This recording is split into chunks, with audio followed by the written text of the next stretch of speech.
ब्रह्मण्याधाय कर्मणि संगम त्यक्त्वा करोति यह लिप्यते न स पापेन पद्मपत्रमिव अम्भसा। नमस्कार मित्रों, ये जो श्लोक है भगवद गीता के 5वें अध्याय का 10वां श्लोक है, जिसे हम आज गहराई से समझेंगे। तो आइए सबसे पहले इसके अर्थ को समझते हैं। तो जो श्लोक है वो कहता है ब्रह्मण्याधाय कर्मणि, अर्थात ब्रह्म में स्थित कर्म के संगम त्यक्त्वा करोति यह, अर्थात संग को त्याग करके करता है जो, लिप्यते न स पापेन, अर्थात लिप्त नहीं होता वो पाप में, पद्म पत्रम एवं अम्बसा, अर्थात कमल के पत्ते यहाँ जल जैसे।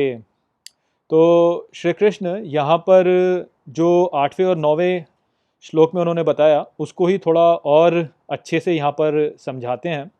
और वो अर्जुन से यहाँ पर ये कहते हैं कि जो व्यक्ति अपने कर्म के संग को त्याग करता है और जो कि स्वयं को ब्रह्म के आधार पर स्थित करता है, उसके जो कर्म होते हैं वो उससे लिप्त नहीं होते। इस प्रकार से वो पाप का भागी नहीं होता और उसकी स्थिति बिल्कुल वैसी ही होती है जैसे एक कमल की स्थिति होती है, जिस पर आप यदि जल डालें तो वो जो जल है वो उस कमल के पत्ते से लिप्त नहीं होता, केवल फिसल के नीचे चला जाता है। तो 8वें और 9वें श्लोक में श्री कृष्ण ने बताया कि जो व्यक्ति योग में स्थित है, जो कि तत्वज्ञानी है, वो सदा यही सोचता है कि उसने कोई कर्म नहीं किया। जब वो अपने जीवन में कोई भी कर्म कर रहा होता है, वो उन सभी कर्मों को वास्तव में इंद्रियों के द्वारा संचालित किए जाने वाले जो गतिविधि है उसके रूप में देखता है, वो उनको स्वयं से नहीं जोड़ता। तो उसी को यहाँ पर श्री कृष्ण और बताते हैं और कहते हैं कि जब कोई व्यक्ति स्वयं को ब्रह्म पर आधारित करता है, अर्थात वो यही सोचता है कि वो वास्तव में ब्रह्म है और न तो वो उसका अहंकार है, न वो उसका शरीर है, तो उस स्थिति में वो व्यक्ति जो भी कर्म करता है उसको अपने लिए नहीं कर रहा है, वो उस कर्म को एक यज्ञ के रूप में कर रहा है, जो कि यहाँ पर इस सृष्टि में ब्रह्म जो है वो संचालित कर रहा है। तो वो अपने कर्म को जब यज्ञ के रूप में देखता है और उससे स्वयं को जोड़ता नहीं है, अर्थात वो ये नहीं सोचता कि मैं कर रहा हूँ ये, वो ये सोचता है कि ये सभी कर्म जो भी हो रहे हैं ये वास्तव में मेरे शरीर द्वारा हो रहे हैं और ये इस ब्रह्म का जो यज्ञ है उसमें दिए जाने वाली जो एक आहुति है उसके रूप में हो रहे हैं।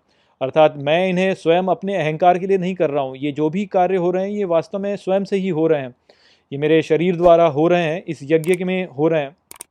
उस रूप से जब कोई व्यक्ति सोचता है तो वो उस कर्म को स्वयं का कर्म नहीं मानता और इस प्रकार से कोई भी पाप वास्तव में इस व्यक्ति से लिप्त नहीं होता।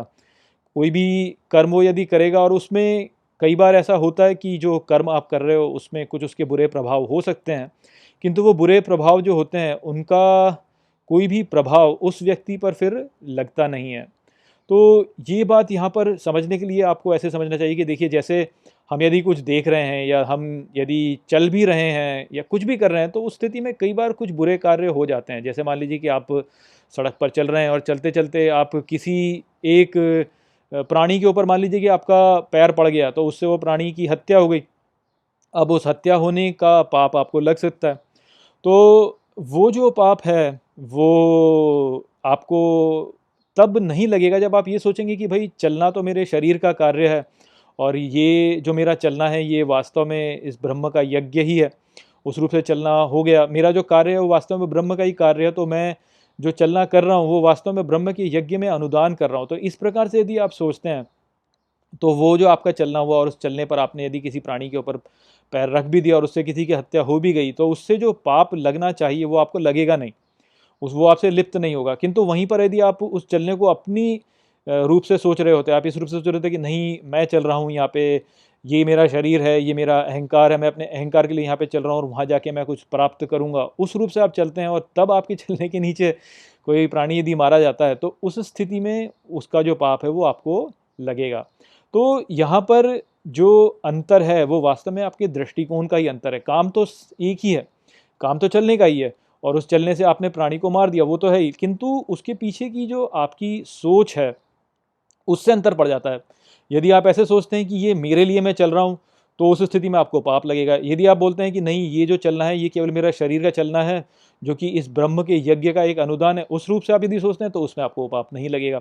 तो उसी बात को यहाँ पर श्री कृष्ण बता रहे हैं कि जो व्यक्ति स्वयं को ब्रह्म में स्थापित करता है और अपने कर्म के संग को त्याग देता है और यही सोचता है कि जो भी कार्य यहाँ पर हो रहा है वो मेरे शरीर द्वारा हो रहा है, इस यज्ञ में अनुदान के रूप में हो रहा है, वो मैं अपने लिए नहीं कर रहा हूँ, वो मैं ब्रह्म के लिए कर रहा हूँ।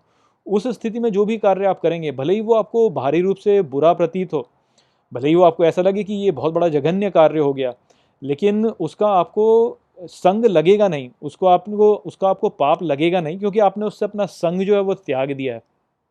तो इस बात को समझ करके यदि आप अपने कार्य को करेंगे तो फिर आप पाप में लिप्त नहीं होंगे। जैसे जो कमल का जो फूल होता है वो कीचड़ में हो, उस पर कीचड़ भी गिरे किंतु वो कीचड़ उससे कभी लिप्त नहीं होता, वो उसके ऊपर बह के निकल जाता है। तो ठीक वैसी स्थिति आपकी भी होगी।